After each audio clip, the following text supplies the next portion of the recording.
예수님의 그 공생의 사역에서 초창기 사역이 진행이 되다가 중간에 전환점을 맞이한 첫 번째 이슈는 세례 요한의 죽음이었습니다.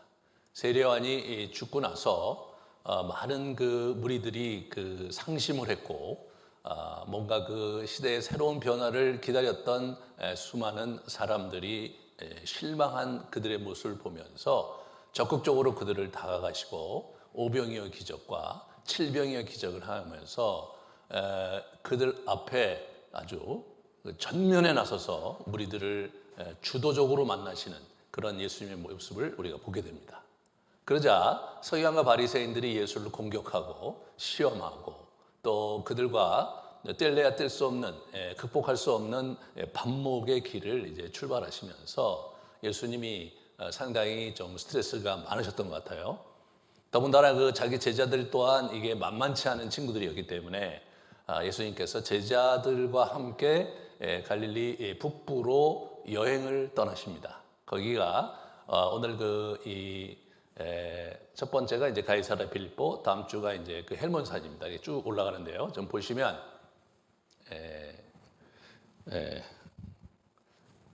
여기 보시면 이제 저기거든요. 저기 이렇게 저기가 이제 헬몬산이고 지금 가이사랴 빌립보 저기 가시는 거예요. 그 다음 걸 보여주시면 지금 어떻게 되냐면 갈릴리 북부에서 이렇게 헬몬산까지 가시는데 중간에 가이사랴 빌립보를 들렸다가 가셨다가 오시는 거예요. 이게 그냥 우리 그 갈릴리에서 가이사랴 빌립보까지 한 5, 60km 되니까 당시 걸음으로서 한 이틀 거리고요. 거기서 다시 이제 우리 그 2, 30km 정도 올라가면 이제 그 헬몬산이 있는 거예요. 만년설. 그러니까 이제 그냥 쭉 안 쉬고 걸으시면 3일 길이고요. 좀 중간에서 좀 멈추고 쉬시고 이렇게 하시면 며칠 더 걸렸을 것 같아요. 제가 볼 때 일주일에서 보름 정도를 이렇게 다녀오신. 그래서 이제 그 가시는 길에 가이사랴 빌립보를 들리셨는데 거기서 있었던 사건이 오늘 사건입니다. 거기 보시면 이제 이분이 가시다가 여기 보면 우리 가이사랴 빌립보 지방에 이르러라고 되어 있는데 그리고 제자들에게 질문을 하시는 것으로 마태복음에 나와 있는데 마가복음과 누가복음은 그 정황을 좀 다르게 기록을 하고 있어요. 한번 이렇게 보시면 마가복음은 여러 마을로 나가실새 길에서 제자들에게 물으신 걸로 되어 있습니다. 그런데 누가복음은 혼자 기도하시고 계실 때에 제자들이 옆에 있었고 사람들이 나를 누구라 하냐고 묻는 것으로 나오죠. 그러니까 이게 지금 왜 이게 길에서 물었다 이렇게 나오죠. 또 기도를 하셨는데 혼자 기도하시는 거예요. 이제 그 복음서에서 우리가 갖고 볼 때 이제 놀라운 특징 중에 하나가 제자들과 예수님이 함께 기도하는 장면이 안 나온다는 거예요. 아니 지금 예수님이 제가 볼 때는 좀 이따 보여드리겠지만 이게 길 가다가 아마 예수님 무슨 생각이 있으셨는지 가이사랴 빌립보는 굉장히 복잡했거든요. 아마 가는 도중에 옆에서 이제 이렇게 기도를 잠깐 하신 거예요. 길 옆에서. 그러면 이 친구들도 같이 가서 기도해야 될 것 같은데 예수님이 기도 마실 때까지 기다렸어요. 이 친구들이. 그래서 이제 예수님께서 이제 물어보시는 그런 장면들을 이렇게 봅니다. 참 기도에 대해서 많은 생각을 해요. 예수님께서 기도를 요청하셨던 것은 실제로 겟세마네 동산이 첫 번째예요. 마지막 돌아가기 전날 밤.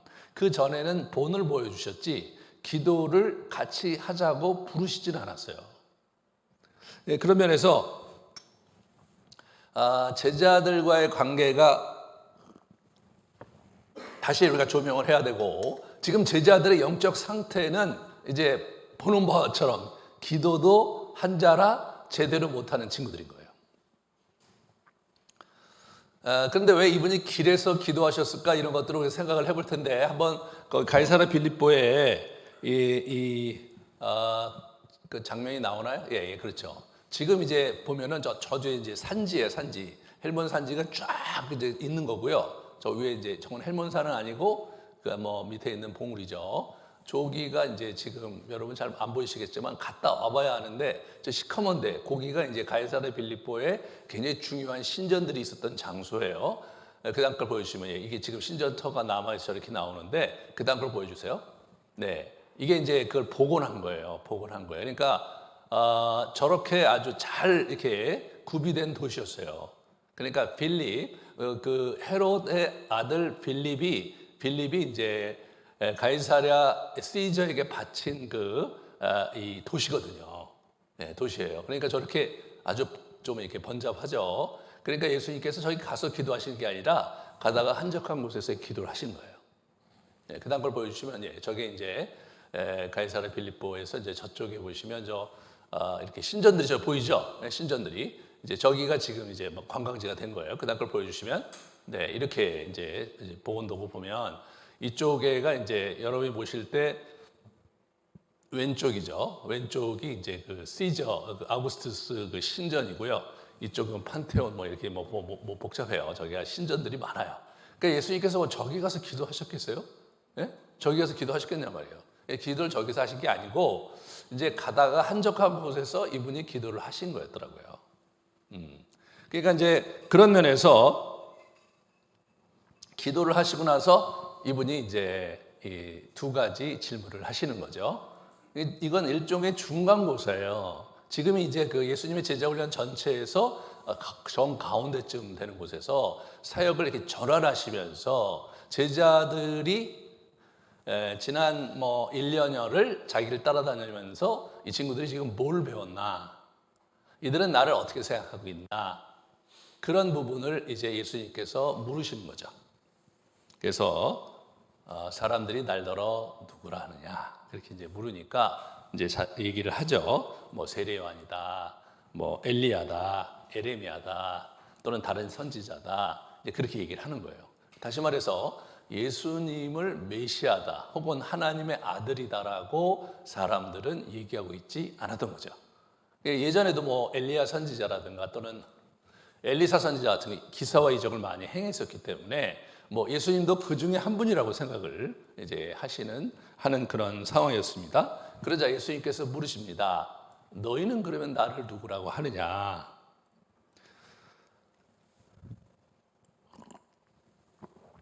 그러자 10절에 보면 이제 베드로가 얘기를 하는 거죠.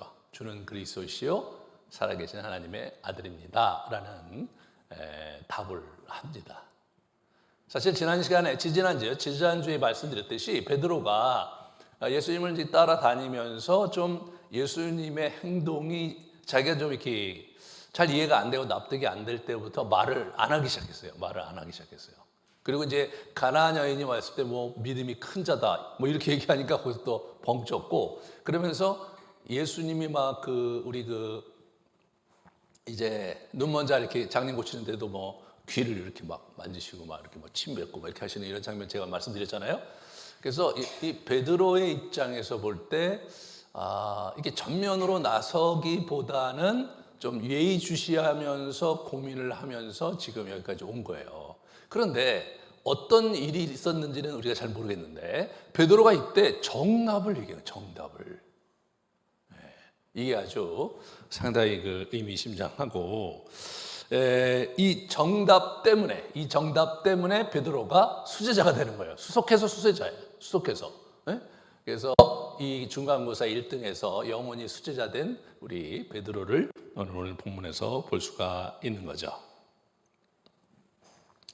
여기서 예수님이 이제 베드로가 그 얘기를 했을 때 예수님의 반응을 잘 우리가 좀 묵상해 볼 필요가 있어요. 첫 번째 17절, 18절 반응입니다. 한번 보시죠.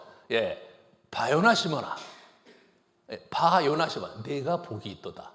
이를 내게 알게 하니는 혈육이 아니요 하늘에 계신 내 아버지시니라. 이렇게 얘기하는 거예요.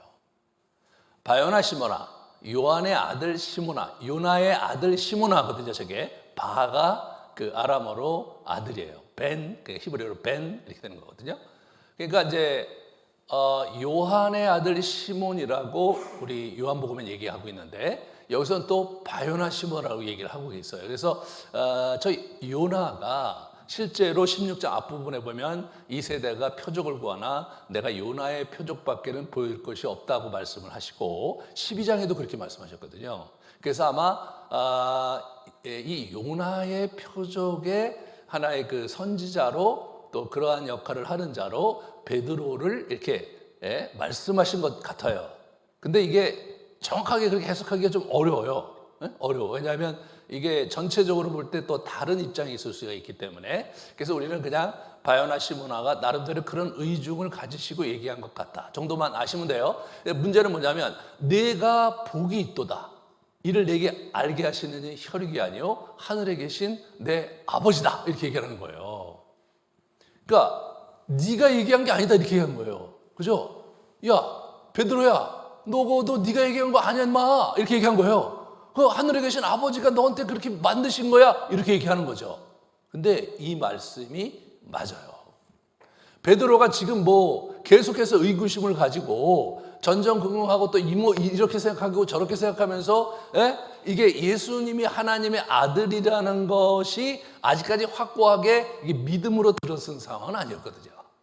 이 좀 후반부에 보면 뭐 예수님한테 막 야단치면서 예수님이 걸림돌이 돼서 네 사단아 뒤로 물러가라 막 이렇게 나올 정도로 예수님께 핀잔을 받는 것만 봐도 이 고백이 이 사도 바울의 중심에서 자기 안에서 나온 자기가 의도적으로 깨닫고 믿음의 고백으로 나온 그건 아닌 거예요. 그건 아닌 거예요.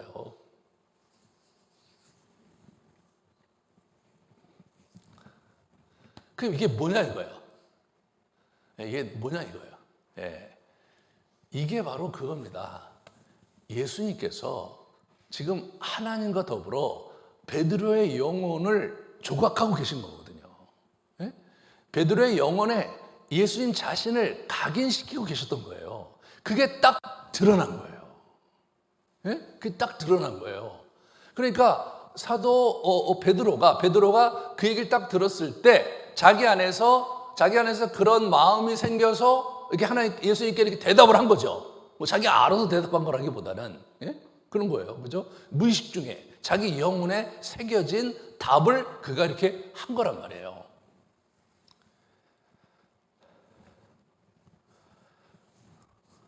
내가 이 반석 위에 내 교회를 세우겠다. 음부의 권세가 이기지 못하리라 이렇게 얘기 나온 거예요. 그러니까 이 반석, 베드로가 돌이잖아요. 이 돌 위에 내가 교회를 세우겠다 그 말씀을 하신 거죠.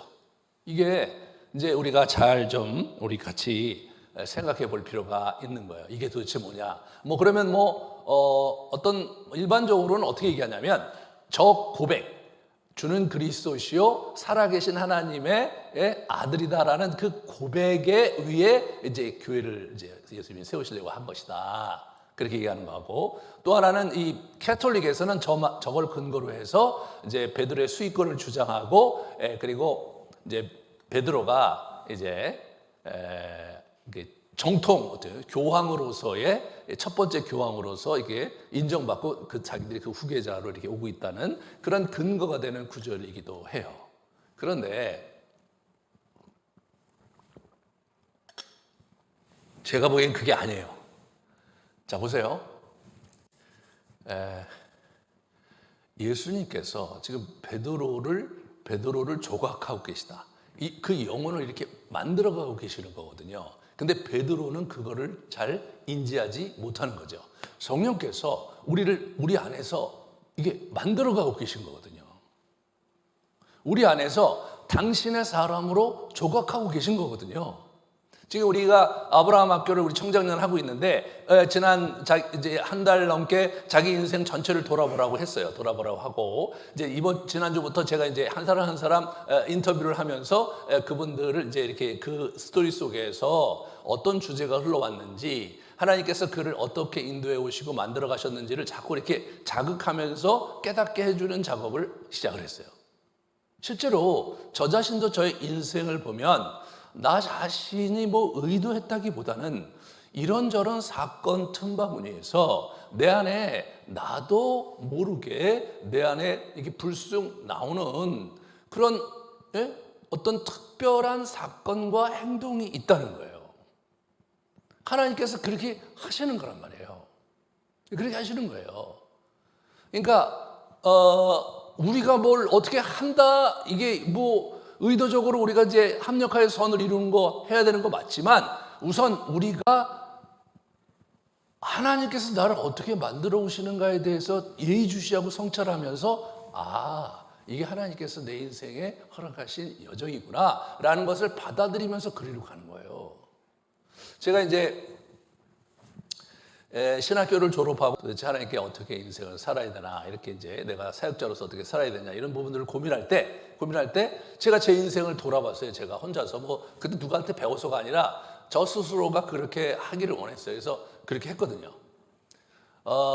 제가 옛날에 군대에 갔을 때 제가 이제 대학교 4학년 올라갈 때 기도를 했어요. 하나님, 제 인생을 어떻게 살아야 될까요? 하나님 원하시는 게 뭔지 막 기도를 한 달 내내 했는데, 이제 한 달 내내 했는데 결론이 뭐냐? 결론은 사역자가 되는 거였어요. 예? 어떤 목사님한테 가서 했는데 사역자가 되는 거였어요. 근데 제가 자신이 없었어요. 자신이 없어갖고 그냥 휴학계를 내고 군대를 갔어요. 제가 4학년 때 군대를 갔거든요. 군대 이제 제대할 때쯤 됐는데, 이거 내가 정말 사역자의 길을 가야 되는 거야? 어떻게 해야 되는 거야? 막 여러 가지 그 복잡한 생각이 있었을 때, 기도해도 안 돼. 제가 이제 그 PX에 가서 노트를 한 권 사서 쓰기 시작했어요. 어렸을 때부터 내가 있었던 여러 가지 경험들을 쓰고, 또 신앙에 이 옷에 걸린다고 그랬죠? 제가 벗을게요. 예?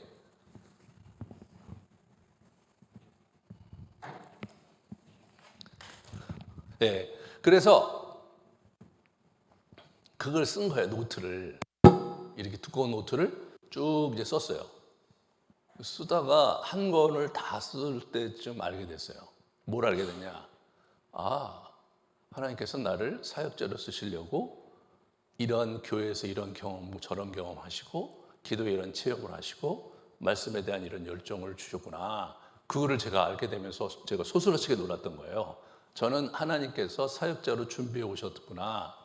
그걸 이제 알게 된 거예요. 그래서 이제 아버님한테 편지를 써서, 어머니는 사역자 되는 게 대대적인 환영이었지만, 아버님한테 써갖고 내가 아무리 해야 되겠다고 했을 때 아버님이 이제 반대하셨죠. 그래서 반대하고 제가 몇 번 이제 아버님을 설득하는 시간을 갖고, 이제 제가 이제 이 길을, 어찌됐든 간에 그런 과정에서 그 주제를 제가 봤을 때 굉장히 놀랐거든요. 왜냐하면 성령께서 나를 이렇게 움직이고 계셨구나. 그걸 알게 된 거예요.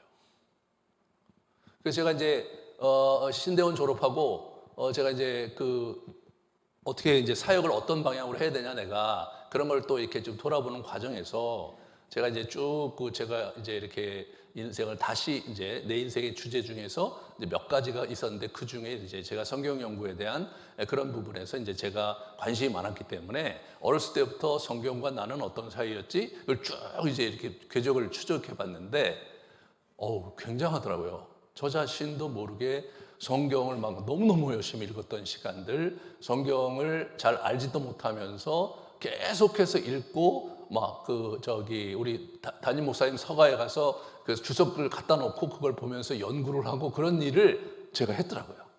제가 했어요. 그러면서 간사 생활할 때도 보면 제가 열심히 성경 공부를 가르치고 제가 굉장히 노력을 많이 했더라고요. 근데 저는 그게 제가 힘써서 노력한 게 아니었거든요. 뭐냐면 하고 싶어서 한 거였어요. 하면 재밌기 때문에 한 거였어요. 그래서 코피를 흘려가면서 성경 공부를 했어요. 코피를. 제가 밤에 늦도록 제가 한번 몰입하면 또 몇 시간을 그걸 하거든요. 그거를 그때 깨닫게 된 거예요. 나는 이게 내 사역은 말씀 중심으로 가야 되는 사역이구나. 그래서 그때부터 제가 이제 책도 쓰고 이렇게 이제 열심히 이제 저기 뭡니까 시내가의 신문도 만들고 이제 그러면서 그쪽으로 쭉 이제 가서 결국은 이제 그 맥과르게를 만들게 되는 그런 여정이 있었어요. 그러니까 이 마찬가지로 이제 이 베드로가 자기도 모르게 자기 입에서 그 얘기가 나온 거예요. 자기도 모르게 나온 거예요. 베드로야, 그 네가 한 소리 아니오. 그거 하나님께서 내 안에 너를 그렇게 만들어 놓으신 거예요. 이 돌 위에 내가 교회를 세우겠다. 야, 이게 뭡니까? 그러면은 그 뭐 고백 이런 게 아니라 베드로라는 그 하나님이 만들어 놓으시는 인격 위에, 그죠? 인격 위에 그 영혼 그 위에 교회를 세우겠다. 그런 의미인 거예요. 실제로 베드로가 그 고백을 이제 그걸 알고 베드로 후서에 그걸 써놨어요. 보세요. 베드로 후서에 보시면 1장 저 그림부터 보고 들어갈까요? 그러니까 이 반석할 때 뭘 봐야 되냐면 저는 저걸 봐야 된다는 생각하는 거예요. 저거 자세히 그 다음 걸 보여주세요. 그 다음 저 멀리 보는데 거기에 이제 신전이 있었던 그런 곳이에요.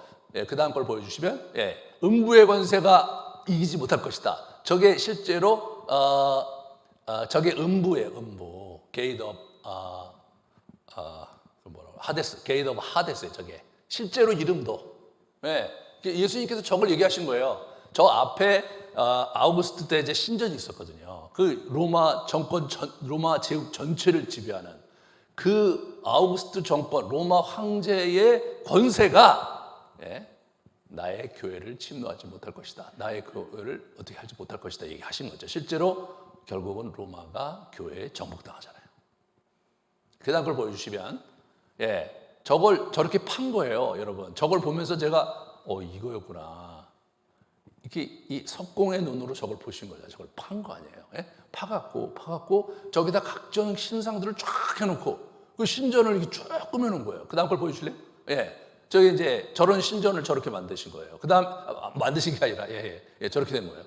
그래서 이제 만신전이 쭉 있었거든요. 저렇게 있어요. 저걸 보시면서 그 다음 걸 보여주실래요? 저기 이 템플이 저기 쭉 있는 거예요. 저걸 보시면서 한 소리세요. 저걸 보시면서 이 시대의 권력이 저 돌 위에 자기들의 권세를 세우고 자신들의 이렇게 그 뭐라 그럴까 통치 질서를 세웠듯이 나는 이 반석 위에 이 반석 위에 그 베드로 같은 그런 주님께서 만들어 놓으시고 지금 이렇게 조각하시는 그 영혼 위에 그죠? 내가 교회를 세우시겠다고 한 거라고 저는 그렇게 해석이 되더라고요. 베드로가 나중에 그래서 무슨 얘기하냐면 베드로 후서 걸 보여주실래요? 베드로 후서 그 본문이 있잖아요. 이거죠. 이분이요 돌아가시기 전에 쓰신 거거든요. 베드로 후서가 이렇게 나온 거예요. 보배롭고 지극히 큰 약속을 우리에게 주사 이 약속으로 말미암아 너희가 정욕 때문에 세상에서 썩어질 것을 피하여 신성한 성품에 참여하는 자가 되게 하려 하셨느니라. 신성한 성품에 참여하게 되려 하셨다는 거예요. 그러므로 너희가 더욱 힘써 믿음의 덕의 지식의 절제를, 절제의 인내를, 인내의 경건을, 경건의 형제 우애를, 형제 우애의 사랑을 더하라. 이 영혼을 그렇게 빚어가는 일에 힘써라 이거예요. 그죠? 우리 주 예수 그리스도를 알기에 게으르지 않고 열매 없는 자가 되지 않게 하려니와.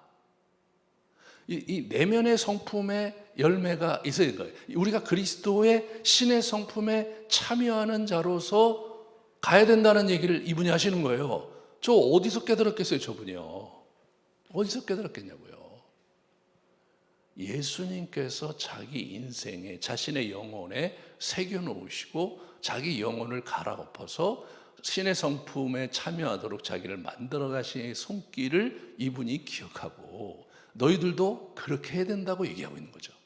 그게 예수 그리스도를 알아가면서 그러면서 열매를 맺는데 이 내면의 성품의 열매가 가장 중요한 거예요.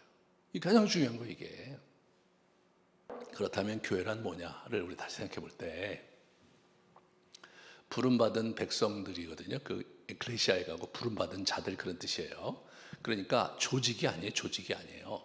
여러분과 제가 주님의 부름받은 자들인데 우리가 그분 안에 거하면서 그분과 교제하면서 우리 안에 변화가 일어나는 거예요. 신의 성품으로 우리가 자꾸 빚어지고 조각이 되면서 변화가 일어나는 거예요.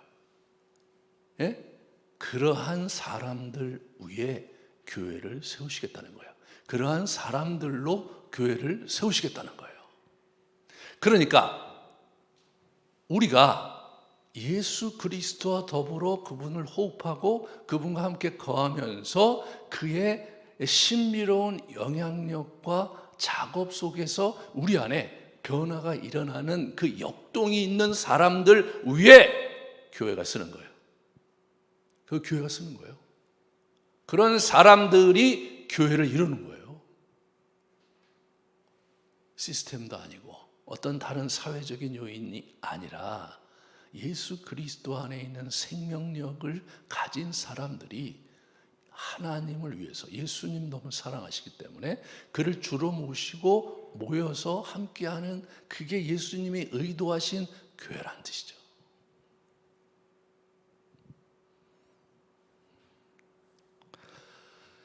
그러면서 우리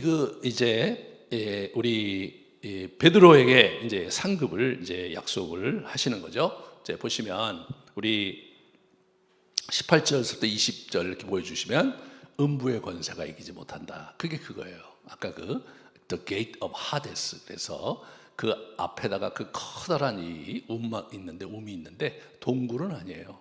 그냥 그들이 판 건지 원래 그렇게 움푹 패인 곳인지도 모르는데 거기다가 신전을 그 앞에다 지으면서 아주 상징적으로 그 당시 그 아우구스트 황제의 신전을 거기다 지어놓은 거죠. 천국의 열쇠를 내가 주겠다 이렇게 얘기하죠. 천국의 열쇠를 주겠다. 그러면서 너가 땅에서 뭘 매면 하늘에서 매이고 땅에서 뭐든지 풀면 하늘에서도 풀린다. 권세를 주시는 거예요. 권세를. 그러니까 교회가 그러니까 뭐냐면 하나님의 그러한 예수님에 의해서 빚어지는 그러한 사람들, 하나님의 사람들에게 권세를 주셔서 이 교회를 이 땅에서 이 악하고 어두운 세력들 속에서 교회를 이렇게 세워가시고 통치해 가시겠다는 상징적인 말씀을 하신 거더라고요. 이게.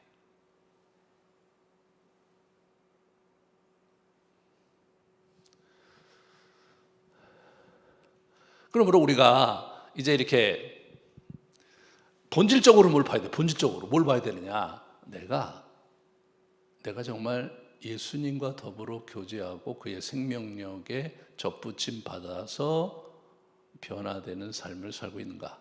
내 성품이 예수 그리스도의 성품, 신의 성품으로 빚어져 가고 있는가? 그게 제일 중요한 거예요. 그게 돼야 실제로 생명력 있는 리더십을 발휘하면서 진정한 의미에서 주님을 섬기고 교회를 섬기고 우리 그렇게 할 수 있다는 거죠.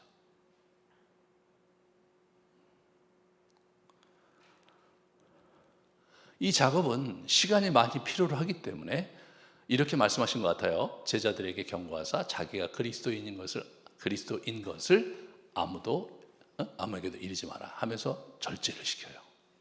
지금은 아니다. 지금은 아니다. 근데 때가 이르렀을 때는 말씀을 하셨는데, 그래서 이게 서서히 이제 제자들 안에서 진행되고 있는 것을 확인하면서 기뻐하시면서 저 말씀을 하신 거죠. 그러니까 우리가 이 신앙생활이라는 게 이게 서서히 일어나는 거고요. 우리의 내면의 성품이 변화되는 것도 서서히 변화가 되는 거예요. 제자들을 보잖아요. 정말로 천천히 변화가 일어났어요. 정말로 천천히. 수년에 걸쳐서. 여러분, 예수님을 만나면 저나 여러분이나 금방금방 변화될 거라고 생각을 하잖아요. 정말 예수님 나타나시면 내가 얼마나 많이 변화될까 이렇게 생각을 우리가 하기 쉬운데 전혀 아니죠. 그분을 만났기 때문에 기쁘고 그분들 만났기 때문에 너무나 충격적이고 너무나 막 고무되고 그건 맞겠지만 그렇다고 해서 우리가 쉽게 변화되겠습니까? 쉽게 변화되는 게 아니에요. 인간이 그렇게 변화되는 게 아니란 말이에요. 시간이 많이 걸리는 거예요. 예수님 진짜 고생 하시는 거예요. 얘들 데리고 지금. 근데 이 친구들이 잘 안 변해요. 진짜 안 변해요. 그게 여러분과 저의 위로죠. 네? 내가 이렇게 안 변하는 게 특별히 문제가 아니라 워낙 인간이 그렇게 완악한 거구나. 그거를 알아야 되는 거예요. 그러면서 예수님이 기쁘셔서 이제 처음으로 자기가 죽으시고 부활할 것을 예언을 하기 시작하셨죠. 그런데 첫 번째 그 예언에 우리 이제 베드로가 돌 소리를 이제 내는 거죠. 돌 소리를 내요. 22절, 23절을 봅시다. 같이 보세요. 베드로가 예수를 붙들고 항변하여 이르되 주여 그리 마옵소서 결코 주께 미치지 아니하리다. 이렇게 나오는데 항변하다가 영어로 리뷰크라고 나오는 거예요. 저 단어는 원어적으로 이 학생이 선생한테 하는 단어가 전혀 아닌 거예요. 이 친구가 갑자기 정신이 나간 거예요. 예수님을 가르치는 거야. 이거 무슨 소리 하신 거예요 지금? 그런 일은 절대로 일어나서는 안 됩니다. 그렇게 하지 마십시오. 그게 오히려 예수님을 꾸짖어. 꾸짖는단 말이에요. 이 친구가 지금 정신이 없어요 지금. 그 예수님이 단칼에 얘기하잖아요. 사단아 내 뒤로 물러가라. 너는 나를 넘어지게 하는 자다. 네가 하나님의 일이 아니라 사람의 일을 생각하는구나. 그렇게 하면서 사단아 뒤로 물러가라 하면서 입이 넘어지게 하는 자, 걸림돌, 스텀블링 블럭이라고 말씀하시는 거예요. 스텀블링 블럭이라고. 그러니까 반석과 걸림돌은 같은 돌이에요, 여러분. 같은 돌이에요. 반석 따로 있고 걸림돌 따로 있는 게 아니에요. 그놈의 반석이 이게 중간에 하나님의 일이 아니라 사람의 일을 생각하면 사단의 노략질과 유혹에 이제 이 친구가 이상한 짓을 해서 걸림돌이 된다는 거예요. 많은 사람에게 걸림돌이 된다는 거예요. 베드로는요, 여기서 이제 베드로가 이게 왜 돌인지가 이제 드러나는 거예요. 뭐냐면 이분이 갖고 있는 그 고질적인 패턴이 있어요. 덜컹거리는 거. 이 베드로가 그게 있거든요. 고질적으로. 그러니까 물 위로 걷다가도 덜컹거려서 물에 빠져. 오늘도 보면 잘 나가서 막 반석이고 막 천국의 열쇠까지 받았으니까 얼마나 대단해요. 근데 거기서 또 이 친구가 예수님이 죽는다 그러니까 예수님 무슨 소리시냐고 하면서 또 덜컹덩대서 또 넘어져요.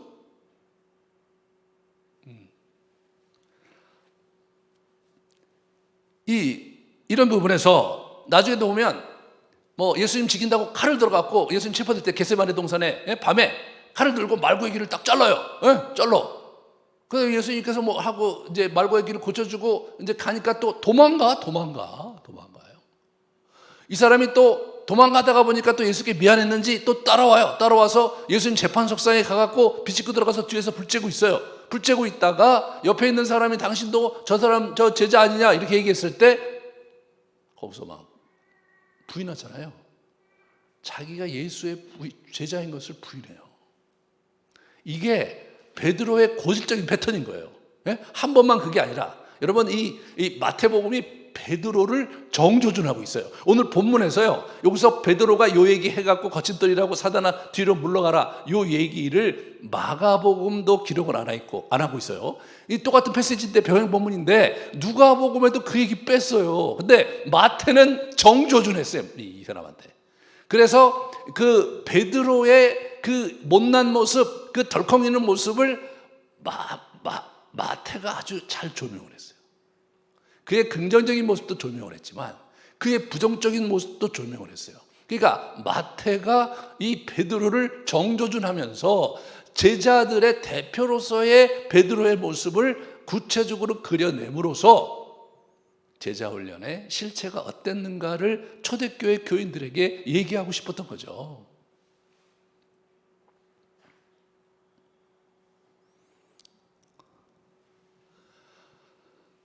베드로의 덜컹거림. 여러분에게는 이런 게 없나요? 여러분의 성장을 방해하는 덜컹거림, 여러분이 갖고 있는 고질적인 덜컹거림은 어떤 것이 있나요? 신앙생활을 잘 하다가 무슨 일이 생기면 갑자기 백슬라이딩하고 뭐가 토라지면 교회 안 나오고 뭐가 좀 마음에 안 들면 기도 안 하고 그런 덜컹거림을 나름대로 갖고 있어요. 우리가 갖고 있는 거예요. 저는 예전에 제가 갖고 있었던 가장 큰 덜컹거림은 뭐였냐면 막 기도를 했는데 기도를 안 이루어주셔. 내가 볼 때는 이거 반드시 하나님께 도와줘 있을 것 같아요. 제가 볼 때는. 그런데 이분이 안 도와주셔. 그러면 제가 굉장히 상심을 해서 기도를 안 했어요. 일부러. 기도를 안 하는 거예요. 몇 달씩 안 하고 어떻게 나오시는가. 그래갖고 제가 연단이 제가 이렇게 길어졌어요. 참 그 미련한 짓을 한 거예요.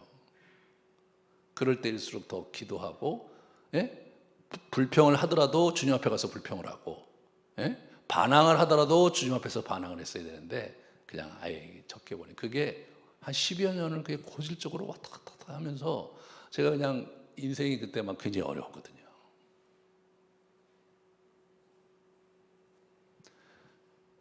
여러분은 어떠세요? 여러분이 왜 우리가 왜 돌인 줄 아세요? 왜? 그게 안 고쳐져요. 그게 우리 안에 고질적인 그 패턴이, 그 심리 구조가 그게 안 바뀌어. 그 어떻게 돼요? 돌을 깨듯이 깨버려야 돼. 돌을 깨듯이 깨버리기 전에는 그러한 우리의 고질적인 패턴이 안 바뀌는 거예요. 하나님 연단을 하시고 고생을 직사하게 시키시고 이렇게 하면서 우리 자신이 갖고 있었던 그러한 잘못된 패턴을 깨버리는 거 말이에요.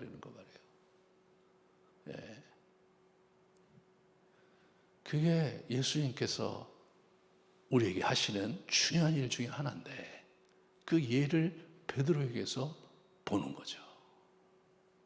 사단아 뒤로 물러가라. 사단아 딱 이게요. 얼마나 놀랬겠어요? 제자들 쪽에서 제자들 다 있어요. 예수님 가다가 우리 마가복음에 오면 뒤 돌아보고 옆에 있어요. 옆에 우리 베드로는 뒤 돌아보고 얘기한 거예요. 누구한테 얘기한 거예요?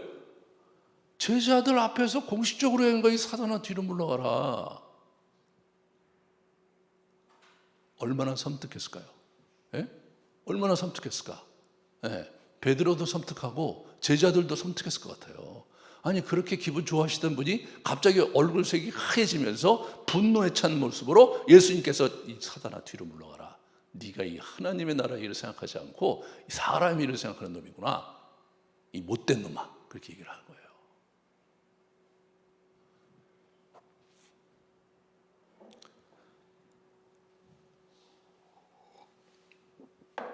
우리는 예수님이 인격적이시기 때문에 아이고 얘야 또 너 잘못 생각했구나 이 녀석이. 그렇게 생각하면 안 되지. 이렇게 예수님께서 아주 자상하게 나를 이렇게 도닥거리실 거라고 기대하시면 안 됩니다. 그게 인격적이 아니라 이렇게 야단치는 게 인격적인 거예요. 호되게 우리를 대하실 때가 있는 거예요. 베드로를 호되게 나무라시는 거예요.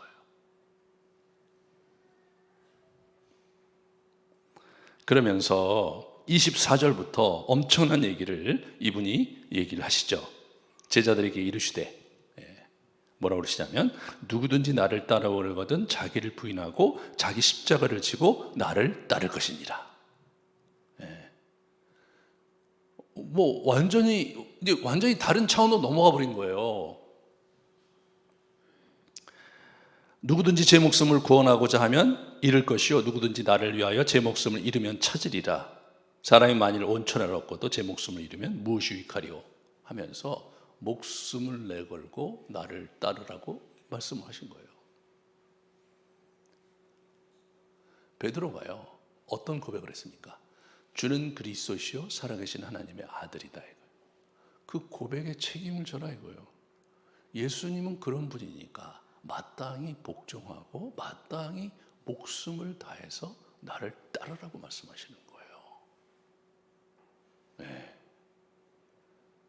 예수님 우리에게 다정하시고 또 친구이시기도 하지만 이분은 온 땅의 주인이시고 천지의 주제이신 거예요. 절대 권한을 갖고 계신 분이신 거예요. 그러므로 우리가 그분을 경외할 때는 깍듯이 경외하고 그분의 뜻을 따를 때는 깍듯이 복종하면서 그분께 복종하는 것을 배워가야 되는 거예요. 이게 안 되면은 신앙의 진전이 없는 거예요.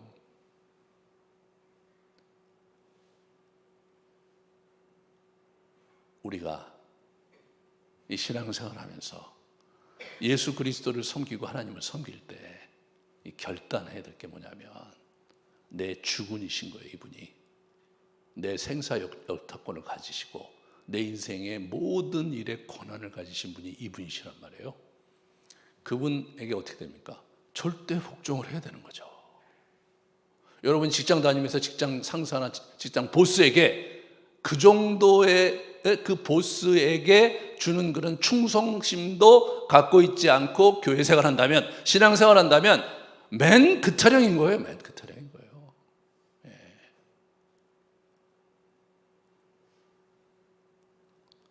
거기에는 분명한 보상을 주실 것이라고 얘기를 하고 있습니다. 인자가 아버지의 영광으로 그 천사들과 함께 오리니 그때 각 사람이 행한 대로 갚을 것이다. 그러나 거저 그냥 받지는 않겠다. 내가 반드시 보상하겠다고 예수님께서 약속을 하신 거죠. 자, 그러면 이 본문을 대할 때마다 우리에게 긴장이 있어요. 야, 이거 어떻게 자기 십자가를 지고 목숨을 걸고 이게 가야 되느냐?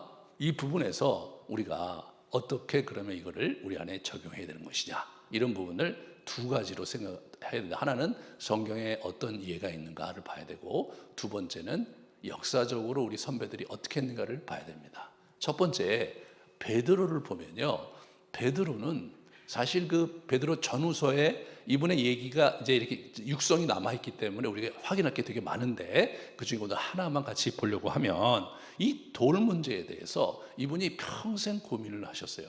그리고 돌의 신학을 정립하셨거든요. 한번 같이 봅시다. 예? 이렇게 보시면 베드로 전서 2장이에요. 너희도 산돌같이 신령한 집으로 세워지고, 우리가 다 돌이라는 거야. 알고 보면 다 내가 택한 보배로운 모퉁이 돌을 시온에 두노니, 이게 그를 믿는 자는 부끄러움을 당하지 않게 하려. 이게 이제 예수님이 모퉁이 돌인 거예요. 예수님이 모퉁이 돌인 거예요. 그리고 건축자들이 버린 그 돌의 모퉁이에 머릿돌이 되고, 머릿돌이 이게 우리가 얘기하는 그 이때 이렇게 우리나라 건물에는 모퉁이 돌이, 머릿돌이 한쪽 구석에 이렇게 기공식 이런 걸 갖고 있지만, 저 돌은 어떤 돌이냐면 이 로마 건축이 주된 건축 자재가 돌이었잖아요. 돌. 그 돌을 이렇게 아치로 이렇게 할 때, 아치로 할 때 이 아치에서 그 정점에 있는 돌이 저 돌인 거예요. 그게 머릿돌인 거예요. 그게 예수님, 그러니까 그 머릿돌이 제대로 박혀야 건축물이 이게 흔들리질 않는 거예요. 또한 부딪히는 돌, 걸려 넘어지게 하는 바위가 되었다. 예수님도 걸림돌이었다 이거죠. 예수님이 걸림돌이었다는 것은 너무 아주 이분이 의도적으로 자기를 걸림돌이라고 했기 때문에, 사실 또 예수님도 걸림돌이었다. 뭐 뉘앙스는 다르죠.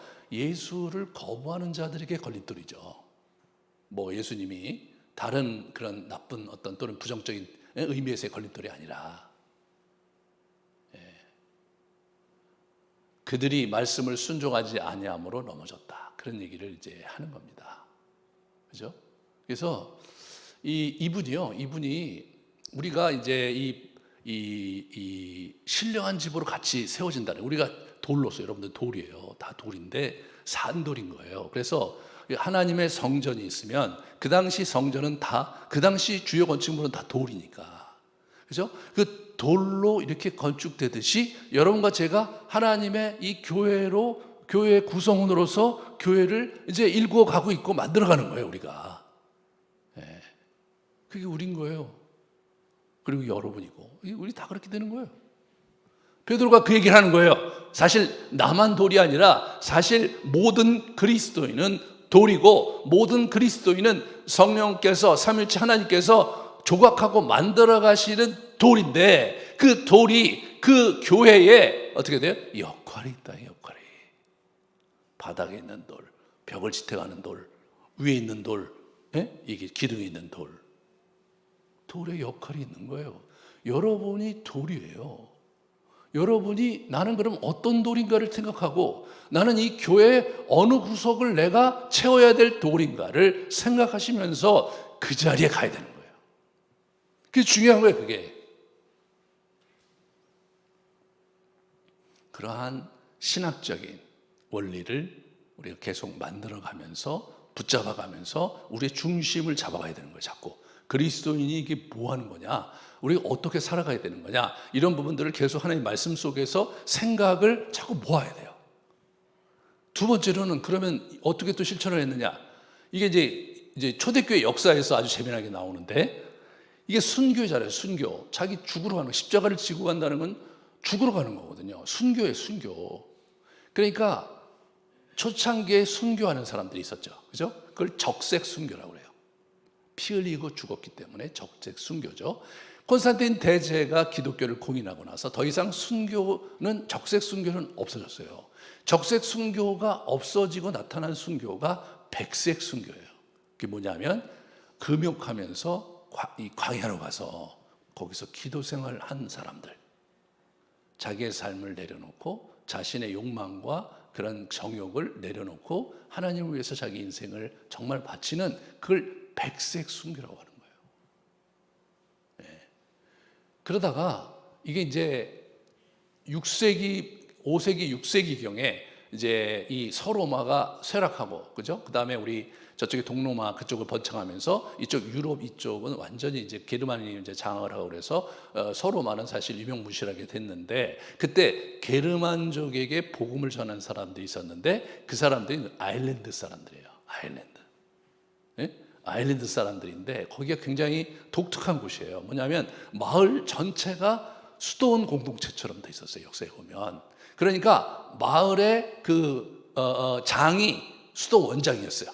마을이 있잖아요. 마을이 다 그리스도인인데 다 이게 수도회처럼 마을이 다 움직여진 거예요. 수도 원장이었어요. 그래서 거기서 고해성사가 나온 거예요. 그 마을 사람들이 영적으로 힘들고 자기 죄 졌을 때 그 수도 원장에 해당하는 그 마을의 이제 장에게 가서, 이장에게 가서 얘기하면 그 사람이 그 얘기를 들어주면서 격려한 것이, 그게 캐톨릭으로 넘어와서 고해성사가 된 거예요. 그만큼 이 사람들이 대단했고요. 이 사람들이 도서관이 정말 잘 구비됐었어요. 그래갖고 이 사람들은 필사를 너무 열심히 한 거예요. 너무 열심히. 그래갖고 중세를 넘어오면서 사실은 이제 뭐냐면 그 고대의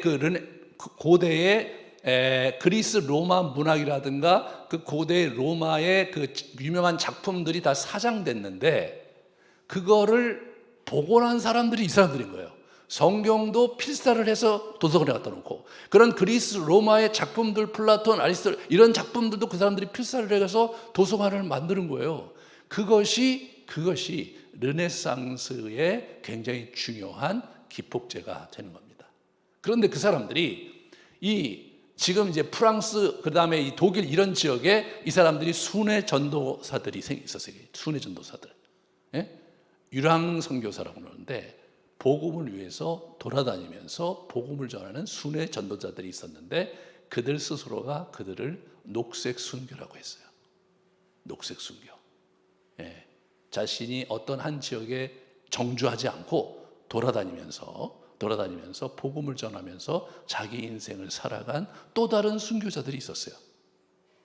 적색 순교가 지나가고 나자 백색 순교와 녹색 순교의 바람이 이제 초대교회를 쭉 들어간 거예요. 그럼 여러분과 제가, 우리가 그러면 적용해야 될 순교는 백색 순교와 녹색 순교겠죠. 그렇죠? 여러분, 이 아시아권에서 적색 순교자를 가장 많이 배출한 나라가 대한민국입니다. 그래서 우리나라가 이렇게 영적으로 여기까지 그래도 온 거예요. 지금 적색 순교가 사라지고 이제 우리가 지금 순교를 안 하는 거예요. 고난을 싫어하는 거예요, 한국 교인이. 어떻게 그걸 우리가 살아가야 되느냐? 우리는 백색 순교 아니면 녹색 순교를 해야 되죠. 우리가 지금 영성을 전하는 게 이게 백색 순교자들의 전통을 이어가는 거예요, 이게. 근데 우리가 이제 일반 사회 직장을 다니고 가정을 우리가 갖고 있기 때문에 엄밀한 의미에서의 백색 순교도 아니고 엄밀한 의미에서의 이제 녹색 순교도 아니에요. 우리는 약간 그 중간을 가고 있는 거죠. 그래서 우리는 연두색 순교다. 그래서 아른드리 교회는 연두색 순교를 하려고 하는 거예요. 네? 그 순교의 정신을 가지고 여러분이 정말 그렇게 해야 되는 거예요. 그동안 우리 백색 순교의 전통을 열심히 이제 사막의 수도성 이런 것들 열심히 하려고 했잖아요.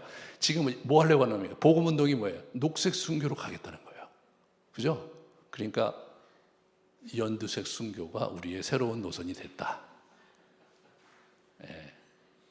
그래서 이제 우리가 막 십자가 지고 막 죽으러 가고 생각하면 자꾸 이제 적색 순교를 많이 생각하는데, 역사적으로 볼 때 그 마음을 가지고 자기의 삶을 주님께 드렸던 그런 우리 선배들의 모습 속에 힌트가 있는 겁니다. 그러므로 매일 우리가 주님 앞에 나아가서 아침에 일어나서 이 기도할 때 이 Here I am이거든요. 이게 수동적인 묵상에 들어가야 돼요. 침묵도 그렇고, 예? 이 말씀 묵상도 하고 수동적으로 들어가, 수동적으로. 그래서 그 아침에 일어나서 수동적인 침묵에 들어가든 수동적인 묵상에 들어가든 그 시간이 뭐냐? 그 시간이 내가 죽는 시간인 거예요. 내 자아를 주님 앞에 내려놓고 주님께 못 박는 시간인 거예요. 우리가 매일매일 그러한 순교 정신을 가지고 주님 앞에 머무는 시간을 놓친다면 여러분이나 저나 정말 빈 껍데기인 인생인 거예요. 예? 존재 가치도 없고 이 교회의 쓸모도 전혀 없고 예수 그리스도께 받을 영광도 없는 아주 비루한 그리스도인으로 전락하고 마는 거예요. 우리가 인생을 인생답게 살려면 이 자기 자신을 매일매일 주님 앞에 시간을 드리는 그러한 루틴을 만들어가고, 그러한 루틴 속에서 그분께서 우리의 내면을 바꿔가시고 우리를 만들어 가시도록 나 자신을 자꾸 내어드리는 그러한 삶의 역동을 여러분이 확보해 가는 것, 그것이 연두색 순교입니다. 사랑하는 여러분, 여러분이나 저나 아주 생돌이에요. 그냥 생긴 대로 놔두잖아요. 쓸모가 아무것도 없고 볼품도 없어요. 오히려 수많은 사람들에게 걸림돌이 되는 악한 역할을 하기가 십상입니다. 예? 여러분의 덜컹거리던 그 몹쓸 패턴을 어떻게 하시겠어요? 우리가 수동적으로 우리의 삶을 그분께 드리면서 그분이 그 덜컹거림을 제거하고 하나님 원하시는 나를 만들어 가도록 우리 자신을 내어드리는 여정, 그걸 우리가 살아야 되는 거예요.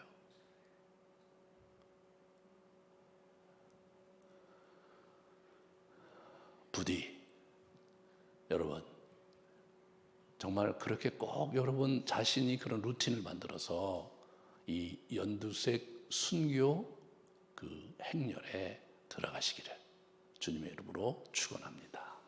우리 같이 기도합시다.